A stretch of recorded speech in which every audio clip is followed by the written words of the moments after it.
નમસ્કાર મિત્રો, જોબ્સરીતા YouTube channel પર આપ સૌનું ફરીવાર એક નવા વિડીયોમાં દિલથી સ્વાગત કરું છું। મિત્રો, આજે આપણે આ વિડીયોમાં જોવાના છીએ કે એનટીપીસી દ્વારા એક નવી ભરતીની જાહેરાત કરવામાં આવી છે। મિત્રો, આ ભરતીમાં એજ્યુકેશન ક્વોલિફિકેશન છે તે ગ્રેજ્યુએશન માંગવામાં આવ્યું છે અથવા તો તેના માટે એક સ્પેશિયલ એટલે કે ગેટ જેમની પાસે પાસ હોય તે બધા મિત્રો આ ભરતી માટે એપ્લાય કરી શકે છે અને પગાર મેળવી શકે છે 1,40,000 સુધી। મિત્રો, આ ભરતી માટે ભાઈઓ અને બહેનો બધા એપ્લાય કરી શકે છે જેમની ઉંમર 18 વર્ષથી લઈને 27 વર્ષ સુધીની હોય। તો મિત્રો, આજે આપણે આ વિડીયોમાં જોવાના છીએ એનટીપીસી દ્વારા જે એક નવી ભરતીની જાહેરાત કરવામાં આવી છે તેની સંપૂર્ણ માહિતી। જો તમને આ વિડીયો પસંદ આવે તો વિડીયો લાઇક કરજો, શેર કરજો અને આપ આ ચેનલ પર પહેલી વખત આવ્યા હોય તો ચેનલ સબસ્ક્રાઇબ કરી લેજો જેથી આવનાર નવા વિડીયોની માહિતી આપ સુધી પહોંચી શકે।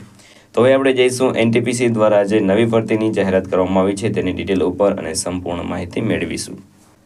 તો મિત્રો, આપણે આવી ગયા છીએ એનટીપીસી દ્વારા જે નવી ભરતીની જાહેરાત કરવામાં આવી છે તેની વેકેન્સીની ડિટેલ ઉપર। ઓર્ગેનાઇઝેશનનું નામ છે એનટીપીસી લિમિટેડ દ્વારા આ ભરતી બહાર પાડવામાં આવી છે। ઘણી બધી પોસ્ટ ઉપર ભરતી થવાની છે જેના નામ અહીં આપેલા છે, જેમાં electrical engineer, mechanical engineer, electronic instrumentation engineering, civil engineering, mining engineering એમ ટોટલ 475 જગ્યાઓ પર ભરતી થવાની છે। વાત કરીએ એપ્લાય મોડની તો અહીં તમારે ઓનલાઈન એપ્લાય કરવાનું રહેશે। ઓકેન એપ્લાય કોણ એપ્લાય કરી શકે છે તો ઓલ ઇન્ડિયામાંથી મેલ ફિમેલ બધા એપ્લાય કરી શકે છે અને સેલરી મેળવી શકે છે 40,000થી લઈને 1,40,000 સુધી।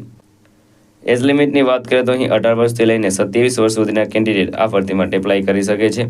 એપ્લિકેશન ફીની વાત કરીએ તો જનરલ અને ઓબીસી માટે 300 રૂપિયા ફી ભરવાનું રહેશે, જ્યારે એસસી, એસટી અને પીડબ્લ્યુડી માટે કોઈ પણ જાતની ફી ભરવાની રહેતી નથી।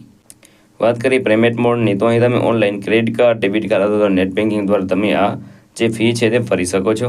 સિલેક્શન પ્રોસેસની વાત કરીએ તો ઇન્ટરવ્યૂ દ્વારા તમારું સિલેક્શન થશે અને ખાસ વાત એ કે તમારી પાસે 2024નું ગેટ છે, ગેટની જે એક્ઝામ છે તે તમે પાસ કરેલી હોવી જોઈએ। એમાં જો તમારો સારો સ્કોર હશે તો તમે આ ભરતી માટે એપ્લાય કરી શકો છો। એજ્યુકેશન ક્વોલિફિકેશનની વાત કરીએ તો બીઈ અથવા તો બીટેક તમારી પાસે ગ્રેજ્યુએશન કમ્પ્લીટ હોય તો તમે આ ભરતી માટે એપ્લાય કરી શકો છો। અગત્યના ડોક્યુમેન્ટની વાત કરીએ તો passport size photo, signature, Aadhaar card, education certificate, caste certificate અને એજ પ્રૂફ વાળા ડોક્યુમેન્ટ તમારી પાસે હોવા જોઈએ। વાત કરીએ તમે આ ભરતી માટે કેવી રીતે એપ્લાય કરી શકો તો મિત્રો, વિડીયોના ડિસ્ક્રિપ્શનમાં તમને એક લિંક મળી જશે, તેના પર ક્લિક કરશો એટલે એનટીપીસીની જે ઓફિશિયલ વેબસાઇટ છે ત્યાં તમે પહોંચી જશો। ત્યાં તમારે વેકેન્સી પર ક્લિક કરીને તેમાં તમારી પર્સનલ ડિટેલ, એજ્યુકેશન ડિટેલ છે તે ફિલ કરી દેવાની રહેશે। ત્યારબાદ જે પણ રિક્વાયર્ડ ડોક્યુમેન્ટ હોય બધા અપલોડ કરી દેવાના રહેશે। ત્યારબાદ જો તમે ઓબીસી અથવા તો જનરલમાંથી આવતા હોય તો તમારે ફી છે તે ભરી દેવાની રહેશે। ત્યારબાદ ફોર્મ સબમિટ કરી દેવાનું રહેશે। જ્યારે પણ નોટિફિકેશન મળે ત્યારે તમે અગાઉની કાર્યવાહી કરવાની રહેશે। અગત્યની તારીખોની વાત કરીએ તો starting date four apply online 28 જાન્યુઆરી 2025થી આ ભરતી માટેના એપ્લિકેશન શરૂ થઈ ગયેલા છે। લાસ્ટ ડેટની વાત કરીએ તો 11 ફેબ્રુઆરી એટલે કે આજે તમારો છેલ્લો દિવસ છે એપ્લાય કરવા માટેનો। જે પણ મિત્રો બાકી રહી ગયા હોય તે આજે છેલ્લા દિવસે એપ્લાય જરૂર કરી દે। અગત્યની લિંકની વાત કરીએ તો તે તમને વિડીયોના ડિસ્ક્રિપ્શનમાં મળી જશે, ત્યાં તમે એપ્લાય કરી શકો છો। તો મિત્રો, આ હતું આજનું નોટિફિકેશન। જો તમને આ વિડીયો પસંદ આવે તો વિડીયો લાઇક કરજો, શેર કરજો અને આપ આ ચેનલ પર પહેલી વખત આવ્યા હોય તો ચેનલ સબસ્ક્રાઇબ કરી લેજો જેથી આવનાર નવા વિડીયોની માહિતી આપ સુધી પહોંચી શકે। તો આ સાથે આજનો વિડીયો પૂરો કરું છું। મળીએ નવા વિડીયોમાં નવી ભરતી સાથે। જય હિન્દ, જય ભારત।